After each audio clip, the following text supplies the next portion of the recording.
क्या सचमुच भगवान श्री कृष्ण के पुत्र ने किया था कलयुग की शुरुआत का आगाज? आप देख रहे हैं द भक्ति। अगर अभी तक आपने हमारे चैनल को सब्सक्राइब नहीं किया तो देर किस बात की, चैनल को अवश्य सब्सक्राइब करें और बेल आइकन जरूर दबाएं ताकि ऐसी ही खास लेटेस्ट अपडेटेड वीडियोस आपको जानने और सुनने को मिलती रहे। महाभारत का युद्ध समाप्त हो चुका था। गांधारी अपने 100 पुत्रों को खो चुकी थी। एक मां के दृष्टिकोण से सोचने पर गांधारी को अपने पुत्रों के विनाश का कारण पांडवों के साथ भगवान श्री कृष्ण भी लग रहे थे। गांधारी ने क्रोधित और व्यथिगत होकर श्री कृष्ण को उनके कुल और वंश का नाश होने का श्राप दे दिया।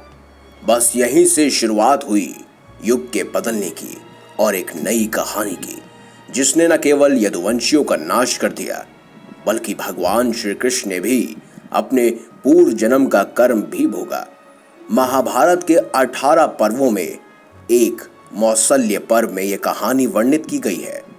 भगवान कृष्ण के पुत्र साम ने अपने मित्रों के साथ मिलकर महर्षि विश्वामित्र, कणव और देव ऋषि नारद की परीक्षा लेने का विचार बनाया। साम ने अपने मित्रों के साथ मिलकर एक योजना बनाई। एक गर्भवती स्त्री का रूप बनाकर साम और उसके मित्र उसे लेकर ऋषियों के समक्ष उपस्थित हो गए। उन्होंने ऋषियों के ज्ञान की परीक्षा लेने की सलाह मानी और उनसे पूछा, सर्वस्व जानने वाले आप महाज्ञानी साधु हैं।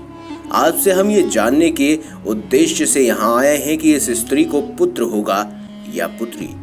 साम के मित्रों की मंशा जानकर ऋषि अत्यंत क्रोधित हुए और बोले, हम जानते हैं गर्भवती के रूप में छुपा हुआ ये भगवान श्री कृष्ण का पुत्र साम है। हम इसे श्राप देते हैं कि साम को एक भयंकर मूसल उत्पन्न होगा जो तुम्हारे कुल के विनाश का कारण बनेगा। ऋषि का श्राप कुछ ही दिनों में फलीभूत होने लगा। साम के पेट से एक लोहे की मूसल ने जन्म लिया। साम और उसके मित्रों ने उस मूसल के टुकड़े कर उसे जमीन में दबा दिया। इस दौरान एक टुकड़ा नदी में गिर गया। कुछ दिनों बाद भूमि से मादक पौधे उगने लगे जिसे खाकर मनुष्य अपने होश खो बैठता था। वो एक तरह का नशा था। वहीं दूसरी तरफ नदी में गिरे हुए टुकड़े को एक मछली ने निगल लिया और उस मछली को एक मछुआरे ने अपने जाल में पकड़ लिया। मूसल से उत्पन्न हुए पौधे पूरी द्वारका नगरी में फैल चुके थे। सभी लोग उस पौधे का सेवन करने लगे। इस पौधे का सेवन करते ही लोग सही गलत को भूल जाते और एक दूसरे से लड़ाई झगड़ा करने लगते।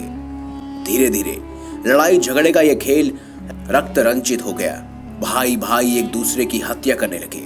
दूसरी तरफ जब मछुआरे ने मछली को बेचने के लिए काटा तो उसके पेट से लोहे का एक टुकड़ा निकला। उसने धन की लालसा में यह टुकड़ा एक बहेलिया को बेच दिया। उस बहेलिया ने उस टुकड़े से एक तीर बनाया। एक दिन श्री कृष्ण भगवान जंगल में एकांत स्थान पर विश्राम कर रहे थे तो वो बहेलिया जंगल में शिकार करने के उद्देश्य से पहुंच गया। श्री कृष्ण के चरण दूर से उसे हिरण के कान जैसे प्रतीत हो रहे थे। उसे लगा कोई हिरण पानी पी रहा है। उसने बिना कुछ सोचे समझे तीर चला दिया।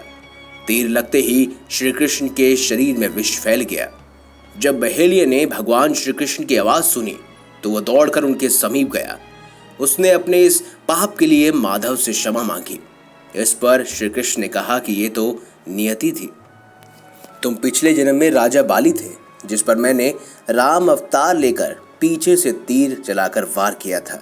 इतना कहकर भगवान श्री कृष्ण मनुष्य देह त्याग कर मुस्कुराते हुए वैकुंठ धाम को प्रस्थान हो गए और द्वारका नगरी जलमग्न हो गई।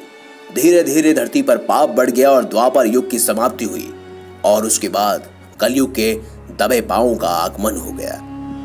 बैर फिलहाल कलयुग चल रहा है।